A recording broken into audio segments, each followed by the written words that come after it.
Hola, bienvenidos a nuestro curso de Teorías de la Representación. Hoy estaremos discutiendo la lectura de Marion Müller y Michael Griffin.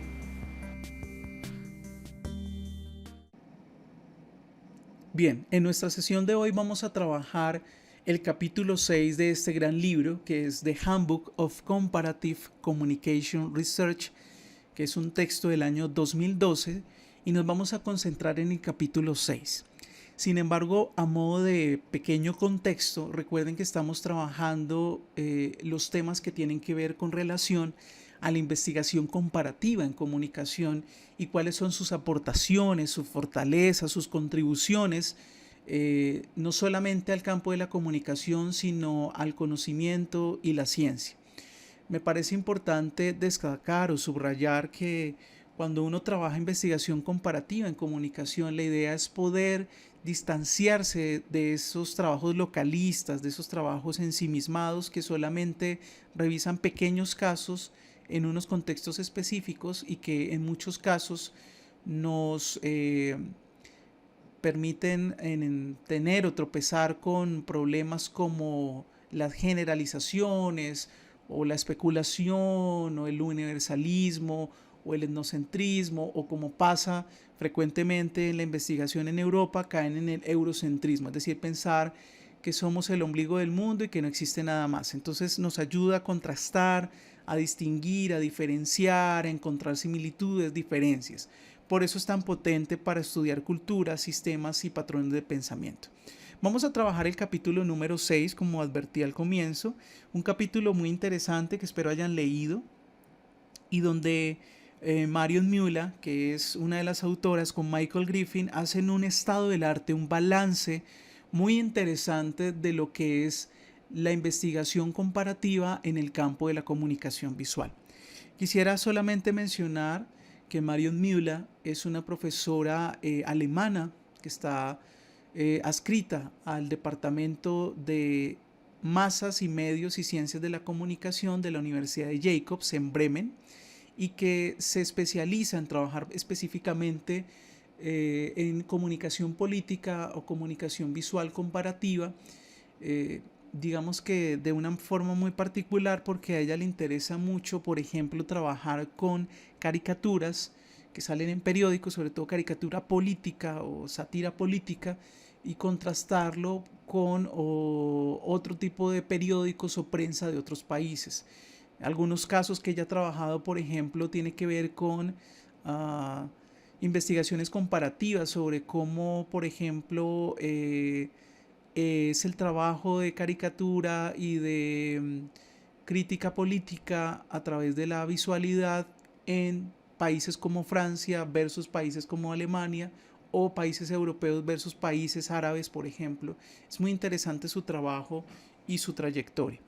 El otro autor es Michael Griffin, que está acá, un experto en investigación visual comparada y quien está vinculado en este momento a una universidad en Estados Unidos. Su formación, como pueden ver, fue uno de los afortunados de estudiar en la Escuela de Medios de Annenberg en Pensilvania, y ha sido presidente de la División de Estudios de Comunicación Visual de la ICA.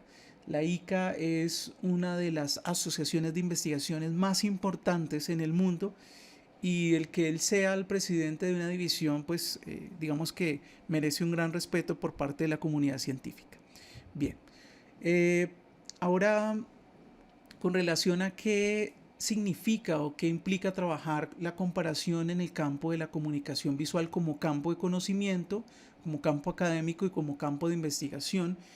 Y ellos, digamos que arrancan su capítulo número 6 haciendo un contexto de que en la lógica de la investigación científica, la observación es uno de los elementos más importantes para un investigador. Es decir, la observación es el corazón de la acción metodológica de las ciencias sociales y del campo de la comunicación, ya que el acto de ver y percibir es fundamental para la comprensión de fenómenos sociales. Y ustedes recordarán que cuando empezamos nuestras sesiones a comienzo del semestre y cuando estudiamos qué era una teoría, su raíz etimológica del griego theores, que implica ver, contemplar, observar, nos dimos cuenta que la observación es fundamental en la construcción científica.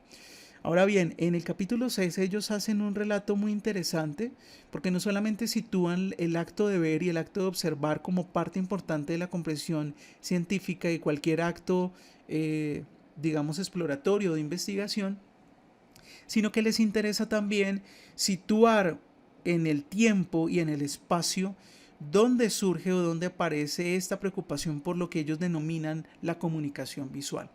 Y aquí hay que retomar algo bien valioso y es que William Ivins, un personaje que trabaja en el Met, uno de los museos más importantes de Estados Unidos, en el año 53 publica un libro que se llama Cultura impresa y comunicación visual. Es traducido luego por la editorial Gustavo Gili y es uno de los primeros libros que se interesan por acuñar esa palabra de comunicación social, y a partir de ahí digamos que hay toda una serie de trabajos muy desperdigados, muy regados por cierto, pero que existen en relación con el estudio de productos comunicativos que tienen componente visual, de artefactos visuales, de fotografías, de cine, de anuncios, bueno, una serie y un sinnúmero de materiales que son relevantes para los procesos de comunicación y de producción de sentido. Entonces, cuando ellos empiezan su trabajo, mencionan no solamente esta trayectoria de la visualidad como una preocupación científica en los campos de las ciencias sociales, la sociología visual, la antropología visual, sino que también marcan una ruta de preocupación con relación a los trabajos de comunicación a partir de la Segunda Guerra Mundial. En segundo lugar, hay que mencionar que la comparación visual, digamos que se basa en un principio fundamental, como ya lo hemos reiterado en varias ocasiones, y es el reconocimiento de similitudes y diferencias de objetos de análisis a través de métodos sistemáticos de categorización, de clasificación y de análisis. Algo que pues ustedes ya reconocen porque lo hicimos durante el primer corte con los dos cómics, el cómic de R.I.E. y el cómic de Daniel Rabanal, recuerdan las aventuras de Gato y las aventuras de Tintín.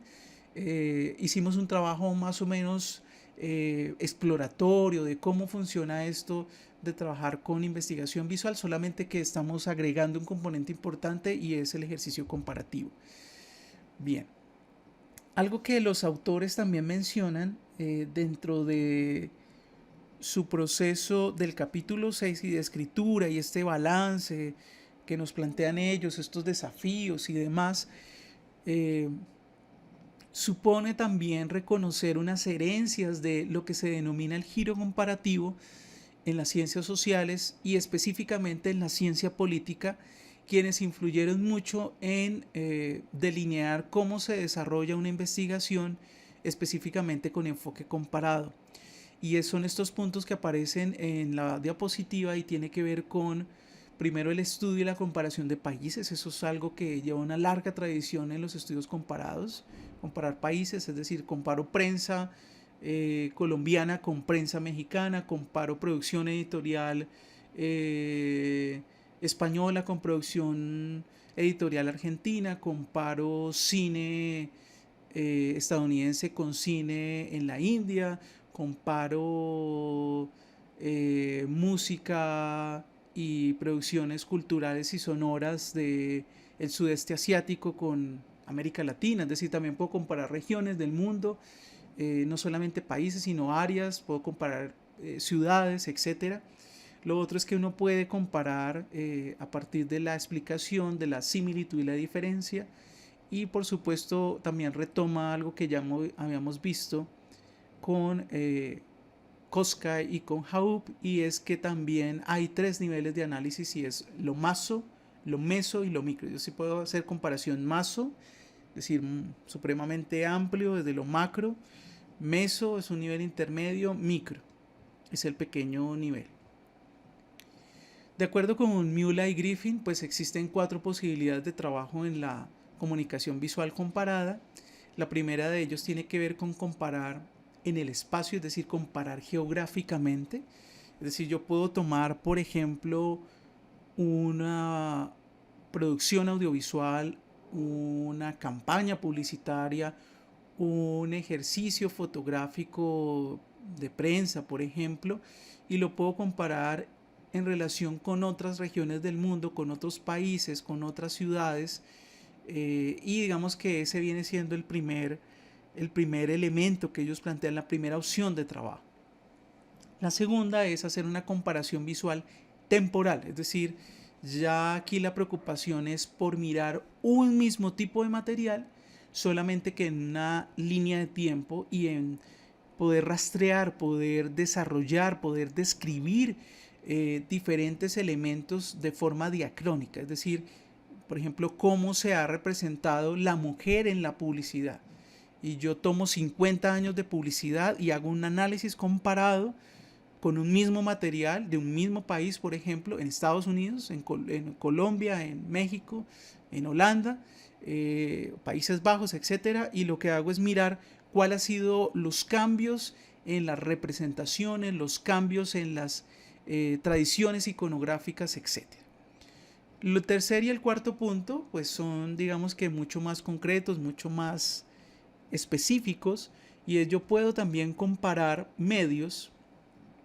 Es decir, puedo tomar el mismo fenómeno visual que estoy estudiando o audiovisual y puedo comparar cómo ha sido su comportamiento en diferentes medios y plataformas comunicativas. Casos concretos, ¿no? Yo puedo tomar el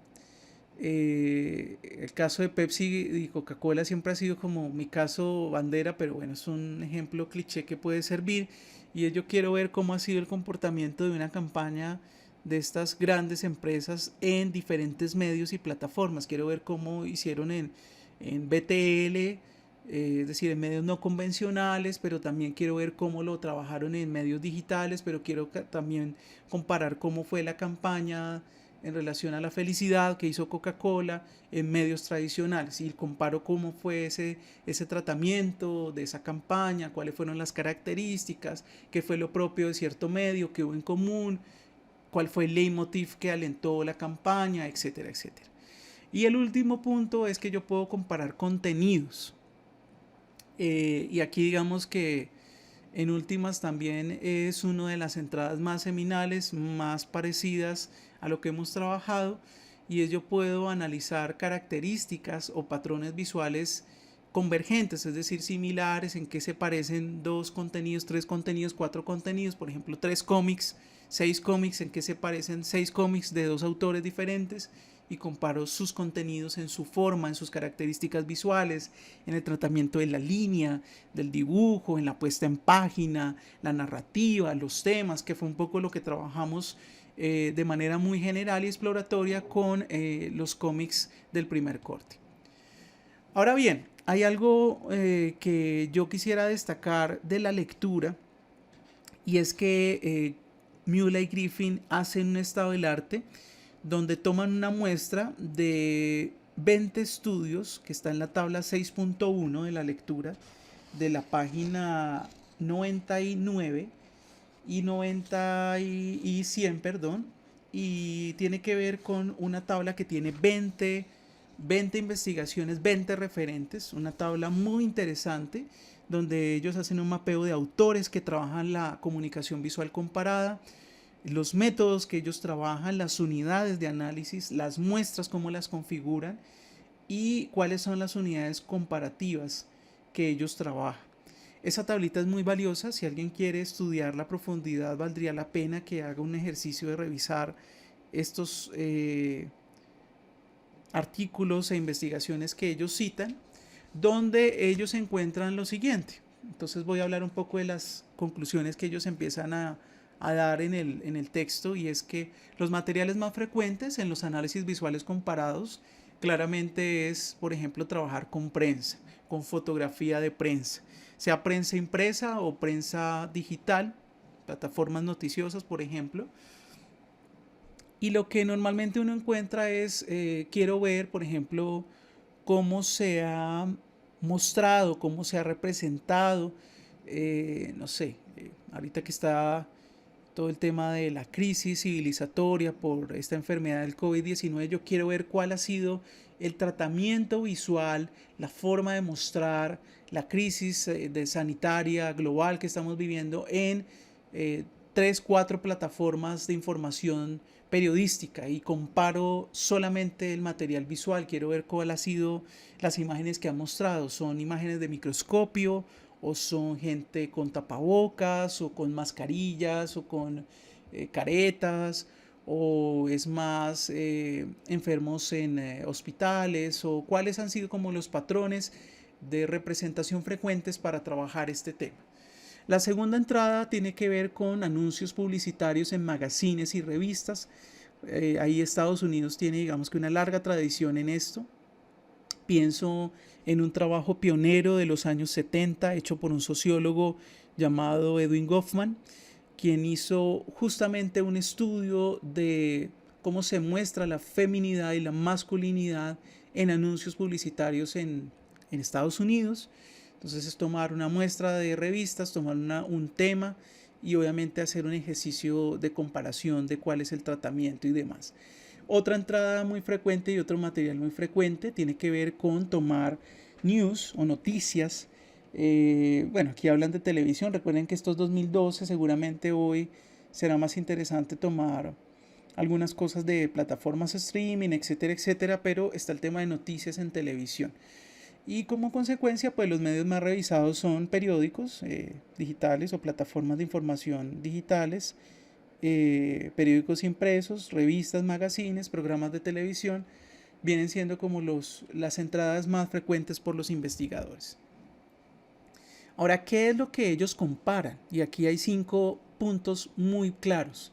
Y es, yo puedo comparar las formas y estilos visuales, puedo comparar los sistemas sígnicos visuales, puedo comparar los patrones y sus frecuencias, es decir, cantidad de veces que se repite. Recuerden que para que exista un patrón debe haber una recurrencia, es decir, un uso frecuente. También se revisan los tratamientos visuales, como estaba ahorita ejemplificando con el tema del coronavirus, y también se revisan las características visuales de un tipo de material. Ahora, yo puedo también comparar aplicaciones móviles, sitios web, plataformas virtuales, videojuegos, películas, series de televisión, ¿no? Recuerden que no solamente son, digamos que los canónicas entradas que nos plantean ellos las únicas opciones. Ahora aquí, dentro de la discusión que Müller y Griffin plantean, también está esta discusión por qué entendemos por la visualidad y hoy en un mundo donde las imágenes cobran un sentido muy potente en nuestros espacios simbólicos y comunicativos, ellos plantean que hay muchas posibilidades de trabajo y yo también soy un convencido de que hay una gran oportunidad de trabajo para la comunicación acá, pensando en que uno puede analizar imágenes fijas, imágenes en movimiento, imágenes televisivas, de video, videoarte, cine, cine de autor, obras de arte, artefactos de diseño, contenidos en medios impresos, medios digitales. Es decir, piensen el ecosistema tan variopinto que tenemos hoy y la importancia que tienen los medios visuales y audiovisuales. Ahora bien, algo solamente como para referir a las técnicas de investigación o a las metodologías que normalmente se aplican en el trabajo con este tipo de materiales y este tipo de corpus, y es, en primer lugar, aparece como uno de los más relevantes, siendo todavía muy potente, pese a sus críticas y pese a sus limitaciones, que valdría también la pena ahorita mencionarlas, y es el análisis de contenido. A modo de cuña publicitaria, recuerden que hay una asignatura del eje de investigación que se llama justamente análisis de contenido, la da el profesor Nelson García, algunos de ustedes la han tomado, otros no, es una asignatura de 2 créditos, que vale la pena también tejer puentes con esta asignatura de teorías de la representación, sobre todo porque una forma de investigar las representaciones es a partir del análisis de contenido. Y recuerden que cuando uno hace análisis de contenido, lo importante es la cuantificación de las frecuencias, la cuantificación de los patrones, la cuantificación y codificación de una muestra grande de datos visuales o de datos audiovisuales. Y es interesante porque si hay algo, digamos, potente del análisis de contenido, es que puede decir con claridad cuáles son las tendencias, las características de una muestra a partir de la estadística. No necesariamente todo el análisis de contenido es cuantitativo, pero el gran porcentaje de investigaciones que hacen comparación lo hacen de forma cuantitativa como una forma también de darle un rigor científico al ejercicio. Las otras entradas las menciono rápidamente. Tendremos un espacio para discutir estas técnicas o este tipo de análisis con la lectura que haremos de Gillian Rose, que tenemos en nuestro programa de asignatura. Pero pues menciono que otra entrada es el análisis iconográfico e iconológico. Tiene dos nombres o dos posibilidades, es la misma entrada, pero este tipo de análisis es usado mucho por Marius Müller, que viene de una tradición alemana, donde dos de los grandes referentes alemanes que trabajan en el análisis iconográfico e iconológico son el historiador del arte Avi Warburg y por otro lado otro historiador discípulo justamente de Warburg, que es Panofsky. Los dos trabajan en análisis iconográfico. Cuando hagamos la lectura de Rose yo les explicaré cuáles son como los tres momentos del análisis iconográfico, pero es mucho más hermenéutico, interpretativo, cualitativo, etcétera, etcétera. Otras posibilidades son el visual framing o el encuadre visual, que es muy parecido al, digamos que tratamiento noticioso, solamente que enfocado en lo visual, como estos marcos de interpretación en relación con un corpus de imágenes. El análisis semiológico, semiótico, sociosemiótico, que tiene que ver mucho con lo que al comienzo del curso advertimos, y es, por ejemplo, los trabajos de la línea Barthes, por ejemplo, Roland Barthes, el análisis de las pastas Pansini, de la publicidad, lo denotado, lo connotado, el mito, el anclaje, el relevo, la función del texto, eso que vimos en clase, el símbolo, el signo, el icono, el índice, etcétera, que discutimos, son tipos de análisis de ese enfoque que son más cualitativos y con un volumen más pequeño de imágenes o de material. El análisis compositivo, que es totalmente descriptivo, se queda mucho en la forma, el color, la línea, la saturación, el valor, bueno, digamos más descriptivo. El análisis de discurso multimodal, que lo trabajan dos grandes referentes. Uno se llama, murió justamente hace poco, estuvo en la Javeriana hace 2 años en el Congreso Internacional de Semiótica, que es Günter Kress, y el otro es Theo van Leeuwen. Ambos han venido acá a Colombia, ambos han participado en actividades académicas, y ellos trabajan mucho esta mirada crítica. Recuerden que el análisis del curso trabaja temas coyunturales, temas estructurales, pobreza, inequidad, racismo, sexismo, y les interesa mucho poner el acento en lo crítico. En este caso, lo multimodal tiene que ver con esta apuesta de entender que la comunicación tiene diferentes modos: el modo visual, el modo sonoro, el modo áptico, que tiene que ver con el tacto, el modo, bueno, ahí hay toda una discusión sobre la comunicación multimodal que digamos que se transmite a través de diferentes medios, que ahí tiene que ver con lo multimedial. Y la última entrada, para hacer como este pequeño recuento de las técnicas de investigación metodológicamente aplicables a la comparación visual, es los métodos mixtos. Es decir, yo puedo mezclar. Entonces puedo, por ejemplo, tomar la potencia del análisis de contenido, de los datos, de la estadística, del número, con un análisis semiótico. Entonces puedo entrar, una entrada sería cuantitativa, como el análisis de contenido, y puedo tener una mirada cualitativa a partir de un análisis semiótico. O yo puedo mezclar, por ejemplo, un análisis crítico del discurso con un análisis compositivo. Uno es más descriptivo, el otro es más, digamos, enfocado a tratar de sospechar el contexto y cuáles son las relaciones de poder. Un poco Foucault aparece por ahí, etcétera, etcétera. Bien, los temas más recurrentes y que, digamos, pues en este mapa que nos trazan Griffin y Müller, pues es un mapa absolutamente centrado en la producción investigativa de Alemania o del centro de Europa, que ya nos dimos cuenta que es un gran referente de comunicación comparativa o de comunicación visual comparada, pero también de Estados Unidos. Y acá hay, digamos que tres grandes temas. Uno tiene que ver con la comunicación política, entonces analizar campañas políticas, analizar, por ejemplo, caricaturas políticas, cartoons políticos, bueno, producción, digamos, en relación con temas coyunturales. La otra entrada es la comparación de temas de violencia, conflicto y guerra.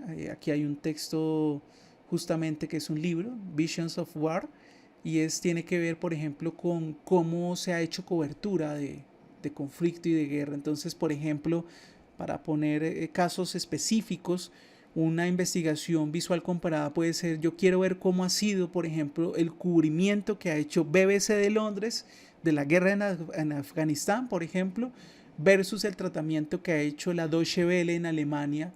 Quiero ver cuál ha sido como la diferencia entre el cubrimiento británico y el cubrimiento alemán de un conflicto en el Medio Oriente o en este caso en uno de los países digamos que ha tenido guerra, y es Afganistán. Otro cubrimiento puede ser: yo quiero ver cuál ha sido el cubrimiento que ha hecho, no sé, CNN versus un canal noticioso importante en España, por ejemplo, Radio Televisión Española, de la guerra o el conflicto o la violencia en Colombia. ¿Sí? Entonces digamos que ahí hay un estudio comparativo muy interesante, y digamos que es una manera de abordar la problemática. Piensen, chicos, que en esta idea de darles ejemplos también es como para que ustedes puedan afianzar sus habilidades, no solamente con el trabajo que están desarrollando del proyecto o el mini proyecto de clase, que derivará en un póster científico y derivará en un artículo de resultados de investigación y una socialización, sino que también puede ser una posibilidad para su trabajo de grado. La última entrada, pues como les advertía yo, es un dispositivo absolutamente interesantísimo de análisis, que es la publicidad, y yo puedo hacer una comparación visual de anuncios y de material publicitario. Ahora, en esas tres líneas, pues digamos que cuál es como el interés, ¿no? El primero es como comparar coberturas noticiosas, tiene que ver con mirar cuál ha sido la apuesta visual o audiovisual o comunicativa de las campañas políticas. Piensen que esto es muy interesante cuando hay, por ejemplo, coyunturas de elecciones, por ejemplo, presidenciales, lo que está pasando, bueno, en Estados Unidos, el tema Trump versus los otros competidores, o en otros países del mundo que tienen relevancia internacional, cómo se ve estas pujas por el partido opositor, los rojos, los verdes, los azules, etcétera, etcétera. La otra tiene que ver con el enfoque de la guerra, que yo ya mencioné, y es cuál ha sido como la manera de escenificar, de mostrar, de cubrir el conflicto, la violencia, ¿no? Acá hay una investigación, por ejemplo, en Colombia, pienso en algo más de investigación visual comparada en el ámbito nacional, no entre países, sino un ejercicio de tomar un mismo fenómeno en el tiempo, y es el trabajo de Haga como que le pegan, haga como que la violan, un trabajo de la investigadora Zenaida Osorio, donde ella problematiza justamente cuál ha sido la manera de representar y de mostrar visualmente la violencia, por ejemplo, de género, la violencia contra las mujeres. Este es un trabajo que me parece interesante porque ella, una de sus tesis duras es que normalmente los medios de comunicación lo que hacen son mecanismos de escenificación, es decir, la foto escenificada tomada obviamente por algún fotógrafo o bajada de un banco de imágenes, pero pues son imágenes escenificadas, no son las imágenes reales. Pero bueno, eso es otra discusión que tiene que ver con la ética periodística, etcétera, etcétera. La otra discusión tiene que ver con, claramente el sistema publicitario está cargado de representaciones sociales, de género, racismo, estereotipos, masculinidades, relaciones de poder, lo que vimos con Blanquita, de Clorox, de JGB, etcétera, etcétera. Creo que ahí hay ejemplos sobre esa línea de trabajo. Algo que me parece muy honesto de la lectura de Müller y Griffin es que también ellos plantean al final del texto pues también una suerte de desafíos, de escenarios de, digamos, de discusión, de agenda de problematización con este tipo de enfoque, y aquí aparecen como unos retos importantes de los análisis visuales comparados. El primero de ellos, claramente el más complejo, el más profundo, el más duro, por darle un nombre, tiene que ver con qué es lo que entendemos por lo visual, a qué llamamos visualidad, qué es una imagen, a qué llamamos imágenes. Y aquí aparece también la pregunta por la representación. ¿Son las imágenes representaciones? ¿Son las representaciones solamente imágenes? Bueno, Aquí hay unas discusiones profundas que no se han resuelto claramente, pero tenemos algunas luces alrededor de pensar de qué hablamos cuando hablamos de lo visual. Son preguntas por lo epistemológico, por lo ontológico, ¿no? ¿Cómo me acerco yo como investigador a un cuerpo de imágenes? ¿Por qué me interesan? ¿Por qué esas y no otras? Bueno, tiene que ver con preguntas de ese tipo. Sin ponerme pesado, pues son preguntas por ese estilo. Un segundo desafío es el desafío metodológico, que lo analizaremos con más rigor, con más profundidad, con más potencia a partir del capítulo de la próxima semana que propone Luke Powells, que hace un capítulo muy interesante sobre la investigación visual en este libro de Sage. Ahí hay una referencia que hay que revisar muy bien. Espero puedan revisar la lectura de la otra sesión, porque es muy interesante los desafíos que él propone en las investigaciones visuales. Y él dice, bueno, su idea es: no hay una única metodología, y digamos que se requiere generar un acumulado de formas y de procedimientos que hay que estandarizar para ser más riguroso. Pero bueno, eso lo discutiremos la próxima semana.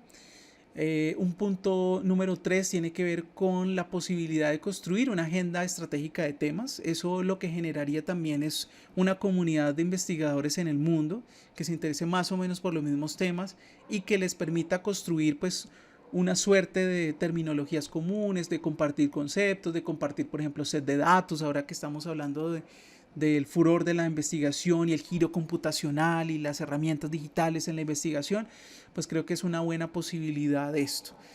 Otra entrada tiene que ver con, digamos que, definir cuáles son las líneas teóricas, los niveles de análisis, las unidades de análisis, pero creo que mucho de esa discusión número 4 está muy bien solventada y muy bien sustentada en el trabajo de Mueller y de Griffin, porque se preocupa mucho por eso. Y una última recomendación que ellos hacen es con el diseño metodológico que favorezca la comparación, ¿no? Y ahí hay un reto, y es cómo puedo yo, algo que hemos discutido hasta la saciedad en la clase, y es mirar las unidades equivalentes en los materiales que yo quiero comparar. Hasta ahí dejamos nuestra sesión. Seguiremos en contacto. Recuerden que la idea es encontrarnos el día lunes para tener un espacio de 4 a 5 para preguntas y comentarios.